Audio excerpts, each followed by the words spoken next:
ഭർത്താവ് ശരിയല്ല, അദ്ദേഹം എന്നോട് സംസാരിക്കുന്നില്ല, അതുകൊണ്ട് ഞാൻ മറ്റു പല പുരുഷനുമായി സംസാരിക്കും. ഭാര്യ ശരിയല്ല, ഭാര്യ എന്നോട് സംസാരിക്കുന്നില്ല, അതുകൊണ്ട് ഞാൻ മറ്റു പല സ്ത്രീകളുമായി സംസാരിക്കും എന്നൊരു തീരുമാനം എടുക്കരുത് പ്രിയമുള്ളവരെ. അത് തെറ്റാണ്. ഒരു ഭാര്യ മറ്റൊരു പുരുഷനുമായി തെറ്റായ ഇമോഷണൽ അറ്റാച്ച്മെന്റ്, ഒരു ഭർത്താവ് മറ്റൊരു സ്ത്രീയുമായി പ്രൈവറ്റ് ചാറ്റ് നടത്തുന്നു, ജസ്റ്റ് ഫ്രണ്ട് എന്ന് പറയുന്ന ബന്ധങ്ങൾ, ഒരു ഫിസിക്കൽ അഫെയർ മാത്രമല്ല തെറ്റ്, ഇമോഷണൽ ആയിട്ടുള്ള ഇത്തരത്തിലുള്ള ബന്ധവും വലിയ വലിയ തെറ്റാണ്. പ്രിയമുള്ളവരെ, എനിക്കിപ്പോൾ നിങ്ങളോട് ഒരേ ഒരു കാര്യം മാത്രമേ പറയാനുള്ളൂ.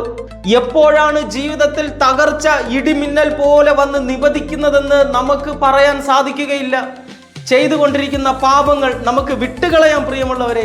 നമുക്ക് നല്ല വ്യക്തിയായി മാറാം പ്രിയമുള്ളവരെ.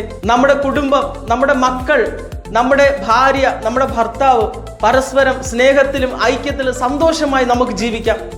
ആർക്കെങ്കിലും ആത്മീയമായ സഹായം, പ്രാർത്ഥന സഹായം റിക്വസ്റ്റ് ഉള്ളവർ ഈ താഴെ കാണുന്ന വാട്സാപ്പ് നമ്പറിൽ എന്നെ ബന്ധപ്പെടുക. ആമേൻ.